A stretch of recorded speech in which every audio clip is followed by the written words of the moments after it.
भोजपुरी अभिनेत्री अमृता पांडे मौत मामले में बड़ा खुलासा, पोस्टमार्टम रिपोर्ट आई सामने, गला दबाकर हत्या की बात। Bihar TV reporter Ankit Azad Bhagalpur. Anchor Bihar TV news agency.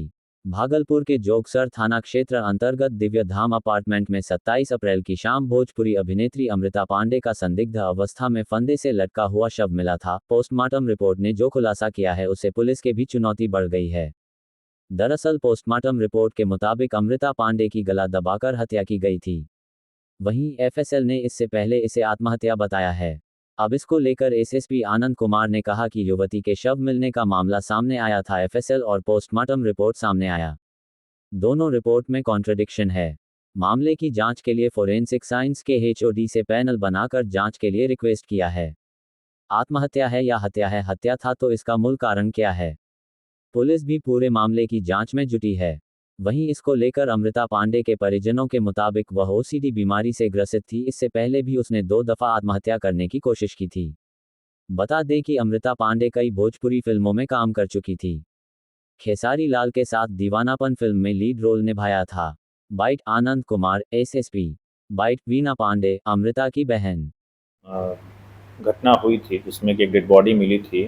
Divya धाम अपार्टमेंट है जोगसर थाना का, और 27 अप्रैल की घटना है जिसमें एक युवती की बॉडी मिली थी और उनके परिजन के द्वारा बताया गया कि इन्होंने आत्महत्या कर लिया और परिजनों के द्वारा उसका इलाज भी कराया गया। और ये सारी चीज़ें जो नीचे बेसमेंट में लगा हुआ सीसीटीवी है उसमें सारी कैप्चर भी हुई। उसमें हम लोग के पास 2 रिपोर्ट आई है, एक एफएसएल के द्वारा जो रिपोर्ट है और जो पोस्टमार्टम करने वाले जो डॉक्टर साहब है उनके द्वारा जो रिपोर्ट दी गई है। तो दोनों रिपोर्ट में कंट्राडिक्शन है, तो उसको रिजॉल्व करने के लिए हम लोगों ने सप्लीमेंट्री ओपिनियन के लिए जो फॉरेंसिक साइंस के जो एचओडी हैं उनको रिक्वेस्ट किया है कि एक पैनल बना के इसकी एनालिसिस कर लें और उसके बाद हम लोग को एक सप्लीमेंट्री ओपिनियन दिया जाए कि हत्या का जो मूल कारण है वो क्या था, आत्महत्या है या हत्या है।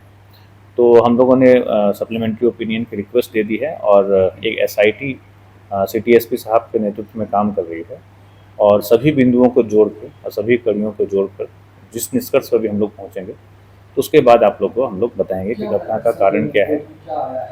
देखिए, एक रिपोर्ट आत्महत्या की तरफ इंगित करती है, दूसरी हत्या की तरफ इंगित करती है।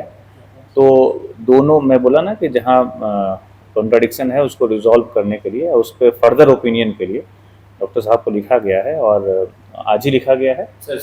आज ही लिखा गया है और उसमें हम लोग वेट कर रहे हैं, उनका फर्दर ओपिनियन होगा, उसके आधार पर पुलिस अग्रतर कार्रवाई की करेगी।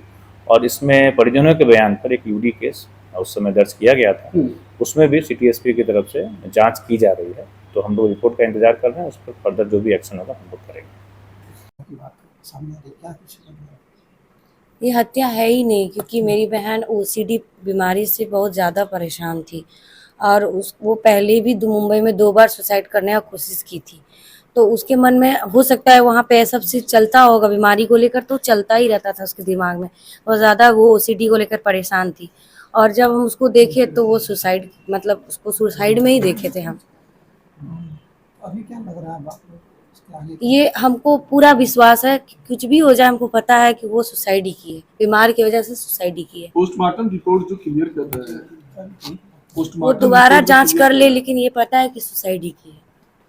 पुलिस को आप लोग कहाँ तक जो है वो जितना चीज बोलेंगे हम लोग उससे ज्यादा हम लोग उनको जवाब देंगे और सपोर्ट करेंगे, क्योंकि मेरी बहन है, किसी और की बहन नहीं है वो। बिना जैसा क्लियर आया है पोस्टमार्टम रिपोर्ट में, गला दबाकर हत्या का मामला आया है और हत्या के बिंदु पर अब जांच शुरू हुआ है, क्या लग रहा है? फॉरेंसिक में तो क्लियर कर दिया गया है कि वो सुसाइड है। एफएसएल अलग चीज है, पोस्टमार्टम अलग है। पोस्टमार्टम का ज्यादा ये बात होता है, दोनों 2 बिंदु। तो एक उसमें तो बोला गया है ना कि दोबारा जांच हो जाए। दोबारा जांच होने दीजिए ना, उसमें सब पता चलेगा कि हम लोग को पता है कि सुसाइड है। दोबारा जांच किस चीज के लिए आपको मांग की है? दोबारा जांच नहीं, हम लोग न्यूज मीडिया से ही देखे जाने। हम लोग बॉडी आप देखे थे, क्या सिचुएशन था? हम वही खाना देने के लिए जा रहे थे, मेरी विदाई थी पग फेरे की, तो अपने हस्बैंड को बोले कि खाना खा लीजिए आप। खाना नहीं खाया तो बोले कि हम लोग को विदाई में निकलना है, जल्दी खाना खिलाओ। किचन में खाना देने के लिए गए, हम बोले अमृता को ही पूछ लेते हैं। तो इसको बोलने के लिए कि अमृता तुम खाना नहीं खाओगी, तो रूम की लाइट ऑफ थी और दरवाजा हाफ खुला हुआ था। तो हम जैसे देखे, हम अमृता अमृता बस कस के सारे लोग को चिल्लाए हम। उसके बाद हमको लगा अमृता मेरी बेहोश हो गई है, क्योंकि बीमार रहती थी, कभी कभी बेहोश भी हो जाती थी वो। बेड पर थी।